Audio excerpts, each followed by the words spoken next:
રાજકોટ અગ્નિકાંડમાં વધુ એક મોટો પર્દાફાશ થયો છે। અગ્નિકાંડમાં પુરવઠા વિભાગની ઘોર બેદરકારીનો પર્દાફાશ। ગેમ ઝોનમાં પેટ્રોલ ડીઝલનો જથ્થો ક્યાંથી આવ્યો તે હજુ પણ એક રાઝ છે। 72 કલાક વીત્યા છતાં પુરવઠા વિભાગ મારી રહ્યું છે હવામાં હવાટિયા। પેટ્રોલ ડીઝલનો જથ્થો ક્યાંથી આવ્યો તેની કોઈને ખબર નથી। 72 કલાક વીત્યા। શું કરી રહ્યા છે પુરવઠા વિભાગના અધિકારીઓ? સામાન્ય વાહન ચાલકને જ્યારે રસ્તામાં કદાચ જો વાહન બંધ પડી જાય ને તો પેટ્રોલ પંપ સુધી પહોંચે એટલું પેટ્રોલ કે ડીઝલ જોઈતું હોય તો પણ ફાંફા મારવા પડે છે, જ્યારે અહીંયા 2000 લીટર જેટલો જથ્થો હતો ક્યાંથી આવ્યો? પુરવઠા વિભાગ હજુ મૌન। આ વિશે વધુ માહિતી આપવા આપણી સાથે જોડાઈ ચૂક્યા છે અમારા સંવાદદાતા પરાક્રમસિંહ જાડેજા। પરાક્રમ, સૌથી મોટો સવાલ એ થાય કે એક બોટલમાં જો અડધો લીટર પેટ્રોલ કે ડીઝલ લાવવું હોય તો પણ આપણને દમ નીકળી જાય, તો આટલો બધો પેટ્રોલ ડીઝલનો જથ્થો આવ્યો ક્યાંથી? અને હજુ પણ તપાસના નામે તો મીંડું જ છે, આટલા કલાકો આટલા દિવસો વીત્યા છતાં। પરાક્રમ,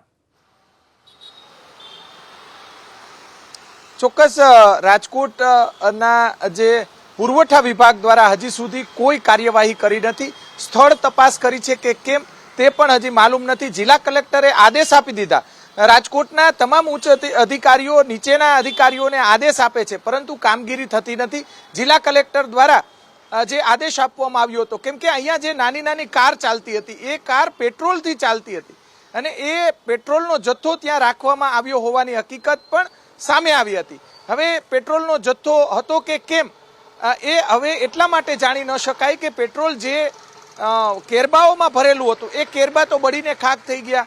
આ પેટ્રોલ, સૌથી મોટો સવાલ એ છે કે આ પેટ્રોલ આવ્યું હતું ક્યાંથી? પેટ્રોલ પંપથી તમે જેમ વાત કરી કે આપણે જ્યારે બાઇક બંધ પડી જાય ત્યારે થોડું કમતું પણ પેટ્રોલ જોતું હોય 1 કિલોમીટર જવા માટે, તો પણ પેટ્રોલ પંપવાળા આપણને ના પાડી દે છે।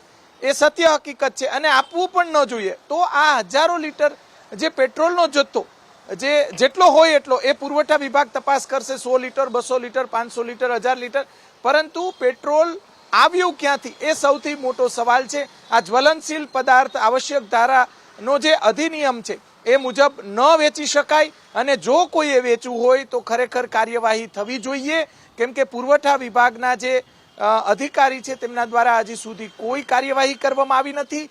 કોઈ રિપોર્ટ જે છે તે હજી સુધી તૈયાર કરવામાં આવ્યો નથી। સ્થળ તપાસ તેમને કરી છે કે કેમ FSLના રિપોર્ટની અંદર પેટ્રોલ હતું કે કેમ તે બાબતે હજી સુધી કોઈ માહિતી મીડિયા સુધી પહોંચવા દેવામાં આવતી નથી। સમગ્ર ઘટના ખૂબ જ ગંભીર બની છે। 28 લોકોના ભોગ લેવાયા છે, પરંતુ તમામ જે ડિપાર્ટમેન્ટ છે તે તમામ ડિપાર્ટમેન્ટ માત્ર વાતો તપાસની કરવામાં આવે છે, સીટ દ્વારા તપાસ કરવામાં આવી રહી છે।